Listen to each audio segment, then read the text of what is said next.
Hello everyone, welcome to SPOIL1923. Whether you've seen it or not, let's dive in. They say death can only kill us once, but love can kill us countless times. Join Xiang as she journeys into the world of the dead to meet the ones you love, and once loved in the movie The Undertaker, which continues the story from Taiwan, the series 2.2. If you're here, take a moment to pray, put your hands together, and hit like. As usual, today Auntie Cham also has crispy liver snacks to give out in the theatre. But if you are ready, please go watch and listen. Warning, this clip contains important spoilers for the movie. If you want to watch the full movie, you can skip this clip. Viewers over 18 years of age are advised not to watch. Children and women with heart conditions or elderly people with heart conditions should be under the care of a doctor. Viewers who are only alone are advised to find a pillow to hug. Those who have a partner, please hug your partner tightly. I hope everyone enjoys watching and listening. Thank you.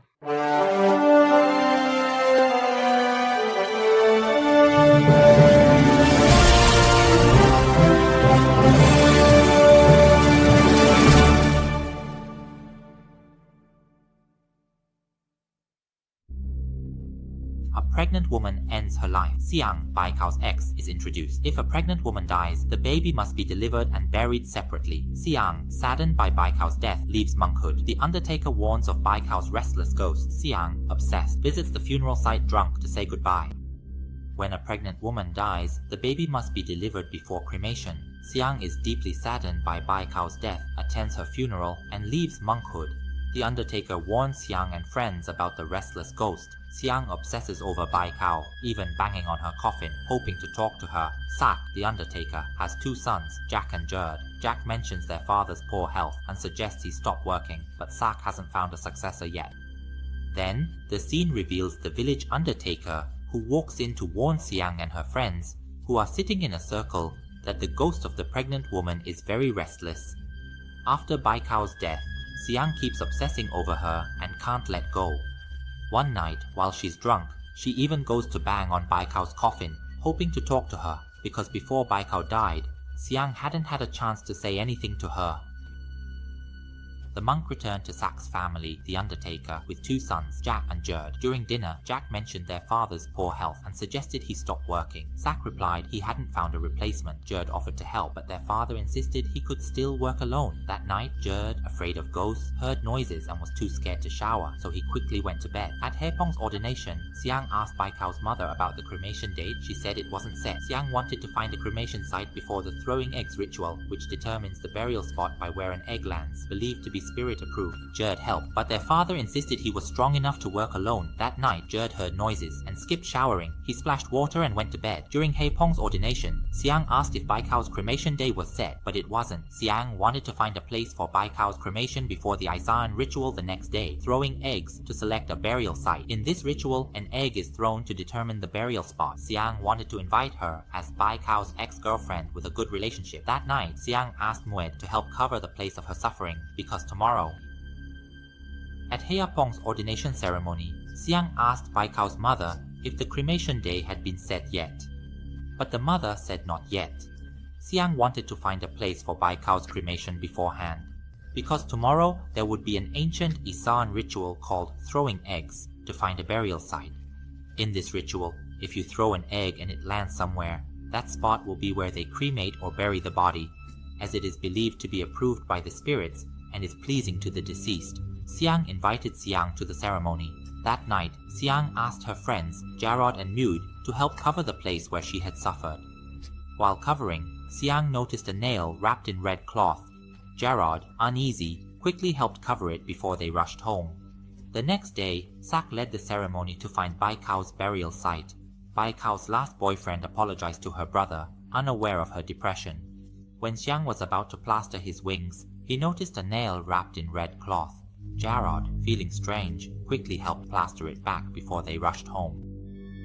The next day, Sak led the ceremony to find a burial site for Bai Kao. Bai Kao's last boyfriend apologized to her brother, unaware of her depression. For the ritual, everyone connected to the deceased, including the performers, was invited to throw eggs. But no matter how hard Bai Kao's mother, boyfriend, or sister tried, the eggs wouldn't break. Finally, Siang, the ex-girlfriend, tried. Despite Prim's attempt to stop her, Siang insisted and threw the egg, which broke. This meant they found a burial site. Suddenly, Siang felt strange, as if Bai Kao lingered around her.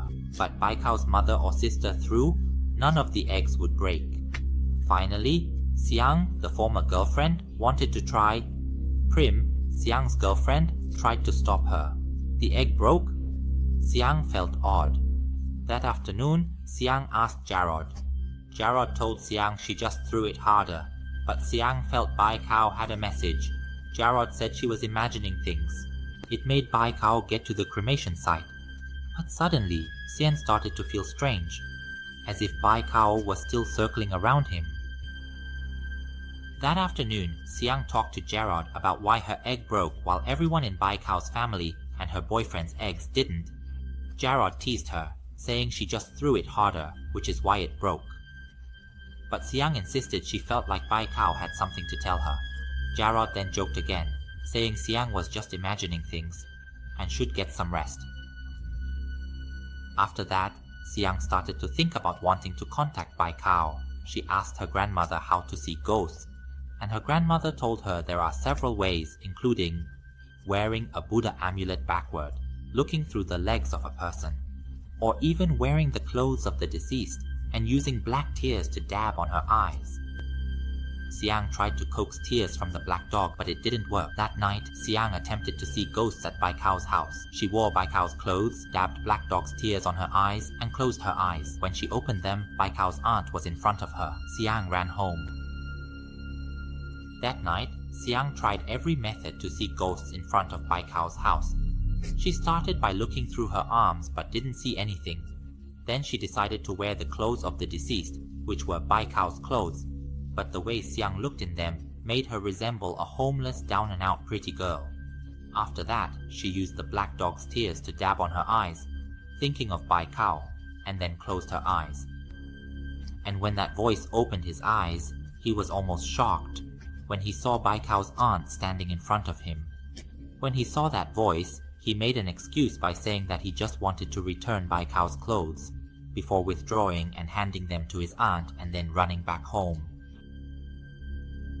That night, local Thai teens saw Bai Kao's ghost and fled, complained about motorbike noise when one saw the ghost on a biker. Another teen group also saw Bai Kao's ghost. The ghost stood nearby, and soon, a partygoer noticed their friend had turned into Bai Kao's ghost. While standing there, complaining about the loud noise from the motorcycle kids, he suddenly saw the ghost of Bai Kao sitting on the back of one of the bikers, which made him rush to bed immediately. On the other side, a group of local Thai teenagers who were hanging out encountered the ghost of Bai Kao walking slowly down the street. The ghost then appeared, standing and staring not far away. After a while, one of the partygoers noticed that their friend sitting nearby had turned into the ghost of Bai Kao, almost leading to a fight. A quarrel? The next day, Sak and Jerd prepared a villager's funeral, including a ritual to invite the deceased to eat. Knocking on the coffin is believed to communicate with the dead, calling the spirit to partake in food and listen to the monks chanting, reminding them of past meals. Scene shifts to Siang, who, after failing to see ghosts using her grandmother's methods, asks her friend Hea Pong, a new monk, for advice. Hea Pong, interested in technology, suggests creating an AI profile for Bai Kao and viewing it with VR glasses, but Siang seeks a different approach. He advises her to find someone who can see ghosts, like Robert, the village ghost, known for his 6th or even 7th sense, as he has spoken to his deceased mother. Siang, after failing with her grandmother's ghost-seeing methods, asks her monk friend Hea Pong for ways to contact the dead. Tech-savvy Hea Pong suggests creating an AI profile for Bai Kao and viewing it with VR glasses, but it's not what she wanted. Hea Pong also suggests finding someone who can see ghosts. He tells her to ask Robert, the village ghost with a 6th sense, who has talked to his deceased mother. Siang's desire to contact Bai Kao grows, so she approaches Robert to learn how to communicate with the dead. However, Robert plays tricks on Siang, giving her playful slaps before she runs from the temple. 3 with the ghost, and the monk suggested that if Siang really wants to see a ghost, why not go find someone who can see ghosts? He told her to ask Robert, the crazy ghost at the temple, The monk added that people like Robert usually have a sixth sense or even a seventh sense, as it said that crazy ghost Robert has even talked to his deceased mother. When Xiang heard that, her desire to contact Bai Kao grew stronger, so she decided to walk up and talk to the crazy ghost Robert, asking him how to communicate with the dead. But it seemed like Robert wasn't interested in that at all.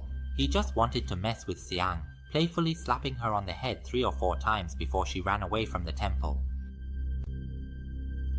Track, the gravedigger, took Jerd to a funeral for a young biker. It's believed that if someone dies unexpectedly, the body should be face down before cremation. We saw the deceased's mother using a scoop at the accident site, part of the ritual to call the spirit back. In Aizaan, hiding means to scoop or lift, done when family faces accidents, distress, or illness. The ritual is performed where the spirit is thought to have fallen, inviting it home to improve health or peace of mind. The person brings flower cones, candles, and food, using the scoop to gather the spirit back. Close relatives, like a spouse or children, are present to encourage the spirit to return happily.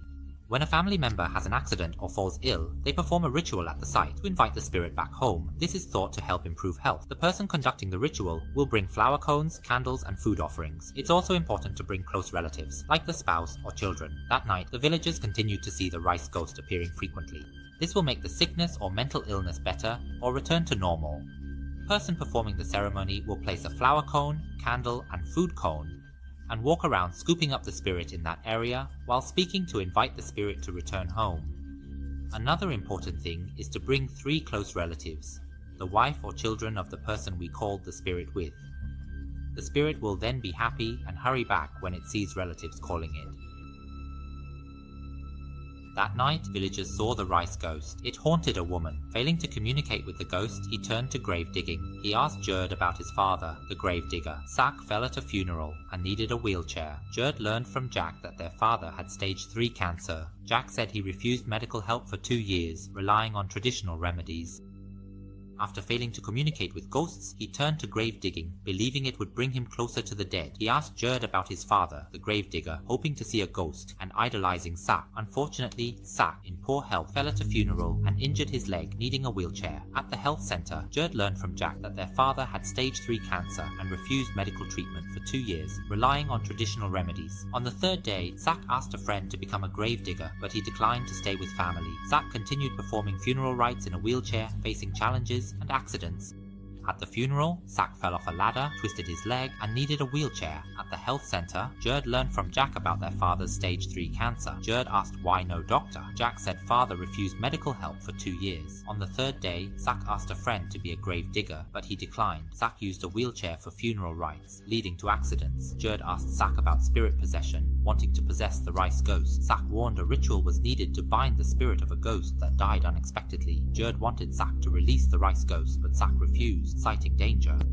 On the 3rd day, he visited a friend to ask him to become a grave digger, but his friend declined. Sak then used a wheelchair for funeral rites, which led to accidents. That afternoon, Jerd asked Sak about spirit possession, wanting to possess the rice ghost. Sak warned that a ritual was needed to bind the spirit, or it would be dangerous. Jerd wanted Sak to release the rice ghost, but Sak refused, citing danger. That evening, Jerd urged his father to stop being a grave digger due to declining health. Sak asked if Jerd would take over, but Jerd just wanted his father to stop. That afternoon, Jerd asked Sak about spirit possession. Jerd wanted the rice ghost, but Sak warned that a ritual was needed for unexpected deaths, or it could be dangerous. Jerd saw Sak bound the rice ghost and wanted it released, but Sak refused, fearing it would haunt villagers. That evening, Jerd urged his father to stop grave digging due to his health. Sak asked if Jerd would take over, but Jerd only wanted his father to quit. The next day, Jerd looked for a replacement. He announced the search and handed out flyers. No one was interested at all. In the end, Jerd told his father that no one would take over his job.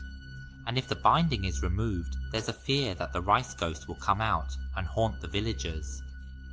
That evening, Jerd pleaded with his father to stop being a grave digger because of his age and health, which were starting to decline. When Sak heard this, he asked if Jerd would take over as a grave digger if he quit. It seemed that Jerd didn't really want to become a grave digger like his father. He just wanted his father to stop. The next day, Jerd had a brilliant idea and started looking for someone to take over his father's job as a grave digger. He went to the village headman and announced a search for a new grave digger over the village loudspeaker.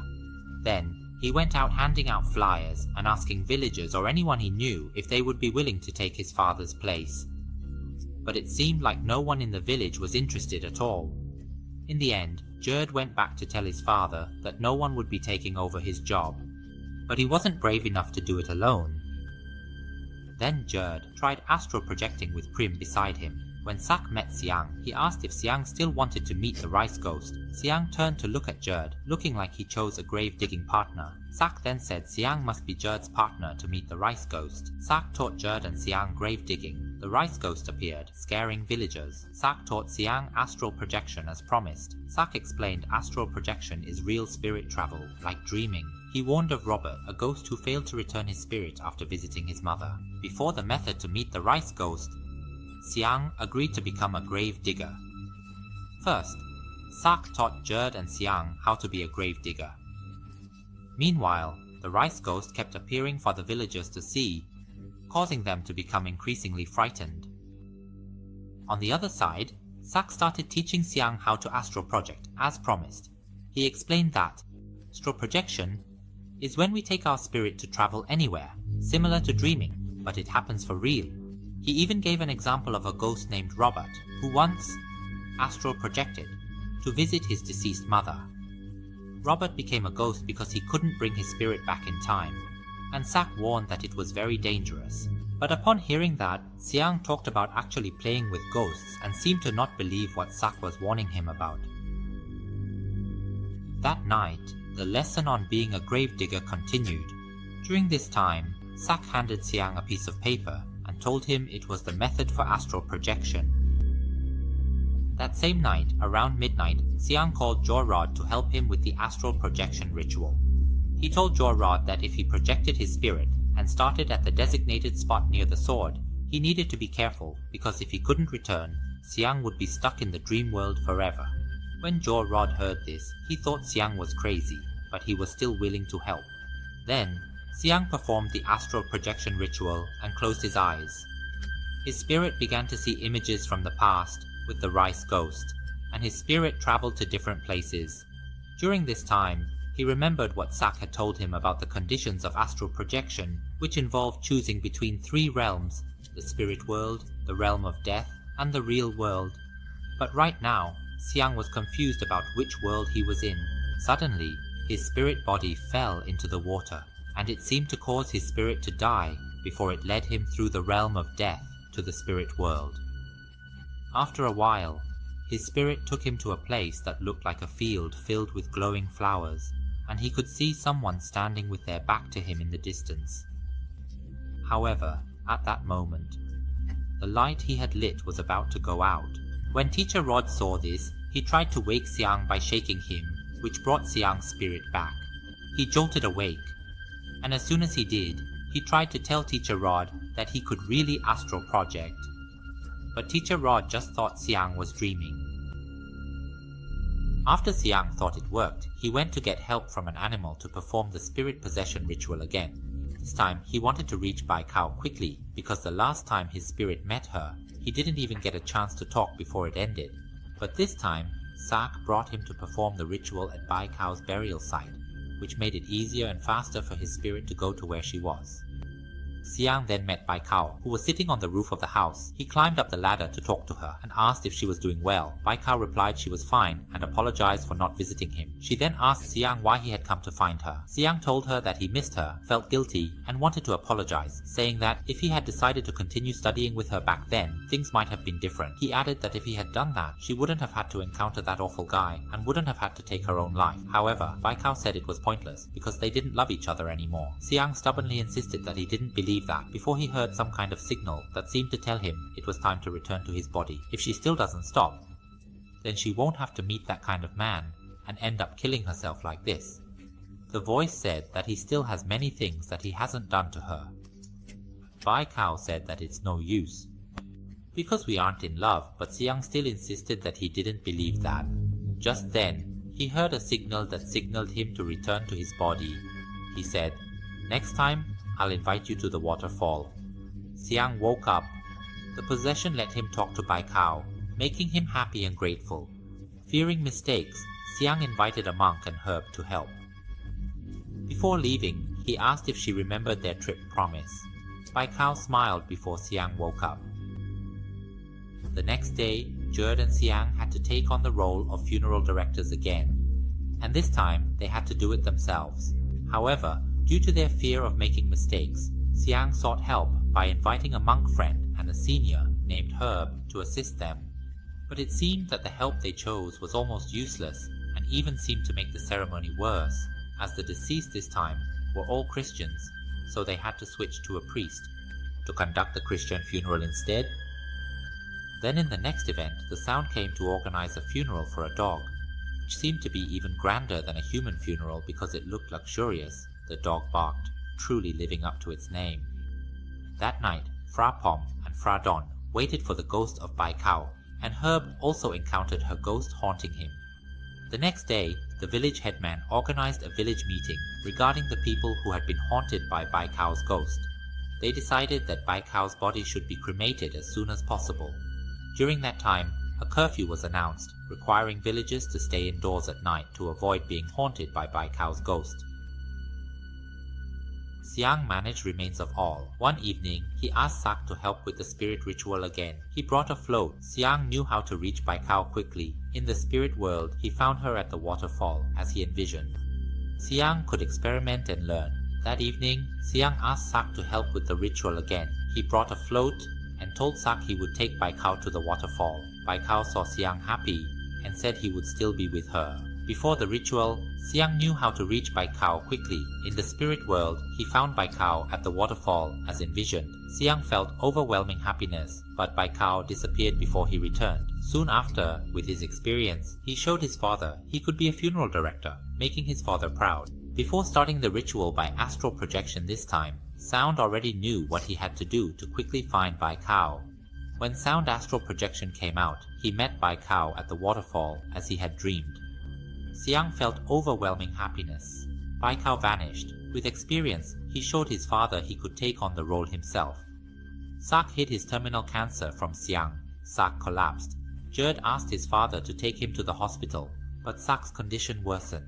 Xiang was engrossed in spirit possession to see Bai Kao. Xiang refused, asking Bai Kao if she could stay longer. Xiang stubbornly asked if it was almost time for her funeral, meaning she had to leave him. However, due to his terminal cancer, Sak was coughing up blood, but he kept this from Xiang. One day during Jerd's ceremony, Sak suddenly collapsed. When Jerd saw that something was wrong, he quickly asked his father to take him to the hospital, but Sak's condition continued to worsen. Meanwhile, on Xiang's side, he was so caught up in trying to reach Bai Kao that she told him it was time to let go. But Xiang refused, even going so far as to ask Bai Kao if she could stay with him a little longer. He told her it was nice to see her every day like this. Bai Kao insisted that she had to go, but Xiang kept pushing, asking if it was almost time for her funeral, which meant she had to leave him. But he wanted to stay with her because he still loved her. Bai Kao told him to accept the reality.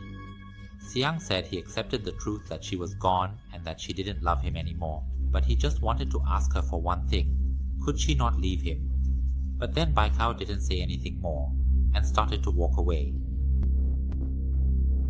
The signal for Xiang to return went off, but he ignored it. Yai splashed water on him, waking him up. Xiang was angry at Yai and Prim for interfering. Prim, who wanted to help, broke down in tears. Xiang tried to reach Bai Kao's spirit but failed. Jarawat invited Xiang to drink, reminding him that death kills once, but love hurts repeatedly. It was Bai Kao's cremation. Jarawat asked if Xiang would join the ceremony. Xiang showed up at the funeral, drunk and in tears. As Jade was about to light the fire, he called. Prim, who cared for him, broke down in tears. Xiang tried to reach Bai Kao's spirit but failed, making him angrier. Jarawat and Mued invited Xiang to drink. Mued reminded him that death kills once, but love hurts repeatedly. It was Bai Kao's cremation day. Jarawat asked if Xiang would join the ceremony. At the cremation, Jade officiated. Xiang arrived drunk, missing Bai Kao. As Jade was about to light the fire, he got a call about his father's death, shocking him. He asked Bai Kao's mother to light the fire. Xiang, seeing the flames, went into a frenzy, trying to put it out and had to be restrained. On the same day, as Baikau's cremation, Jarawat asked Siang if he would attend. The scene shifted to the ceremony, with Jade officiating. Siang arrived, drunk and tearful, missing Baikau. Just as Jade was about to light the fire, he got a call about his father's death, which shocked him. He asked Baikau's mother to light the fire. Siang, seeing the flames, tried to put them out, causing a commotion. Later, Jade arranged his father's funeral, feeling sorrowful, and questioning why his father left without a goodbye, especially missing his graduation. Siang heard his father's voice, reminding him to find happiness now, as tomorrow is uncertain.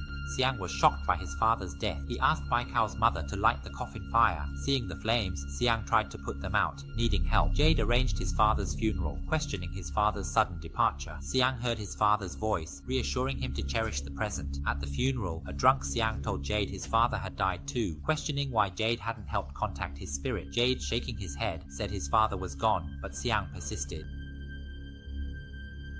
After that, Jade arranged his father's funeral, wondering why his father left without goodbye, missing his graduation. His father's voice echoed, saying it was okay to leave someday, no guarantee of tomorrow, so find happiness now. At the funeral, Siang, drunk, told Jade his father passed too, asking why he hadn't helped reach his spirit. Jade shook his head, saying his father was gone. Siang insisted Jade help reach his father's spirit. Siang was deeply grieving, while Jade was heartbroken. This led to a heated argument, and people had to pull Siang away.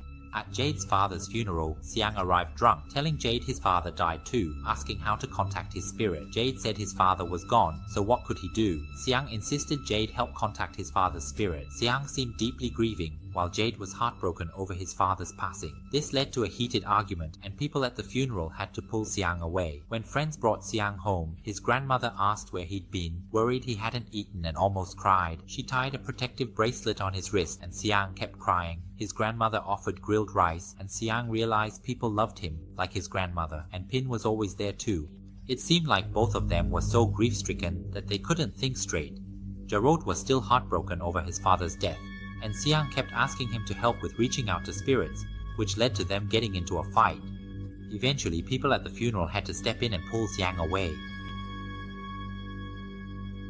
When his friends brought Siang back home, his grandmother asked where he had been, worried that he hadn't eaten, and almost cried. She then tied a protective bracelet on his wrist, and Siang just kept crying. His grandmother offered him some grilled rice, and it was then that Siang began to realize that there were people who loved him, like his grandmother, and that Pin had always been there for him too. Then Siang hugged his grandmother, before the scene cut to the rice scattering funeral ceremony. This ritual involves scattering rice to ward off bad luck and symbolizes separating the child from water as rice is thrown on the ground during the temple procession. This act conveys that rice scattered cannot be collected, just like life cannot be revived. Thus, we should do good while alive. Then, Jarat and Jackie, the monk, joined to send Jade's father to heaven before the final ceremony, involving a dramatic offering display. This showed that while people fought over money and possessions, the body had no desire for riches, contrasting with life's wealth struggle. Once the egg is gone, it can't come back to life. So make sure to do good while you're still alive to create goodness for yourself. Then, Jarot and Jackie came to send Jeet's father to heaven before the ceremony. The ceremony scattered offerings, showing that while people are fighting for money and possessions, the body lying there has no desire for those riches. It contrasts with life's wealth struggle. The act of scattering offerings symbolizes creating merit for the deceased. One night, Siang woke up at night to find Yai and Prim holding his hands. This made Siang return to himself. He then went to talk to Prim, telling her he would court her again. Prim asked why court her again when they were connected. Another thing about scattering offerings is that it's the final act of creating merit for the deceased. Then, after that night, when Siang woke up in the middle of the night, he found Yai and Prim holding his hands on both sides. This made him realize and return to being himself again. He then went to talk to Prim, excitedly telling her that he would start courting her again. But Prim replied, asking why he wanted to court her again when they were already connected. And then the movie ended.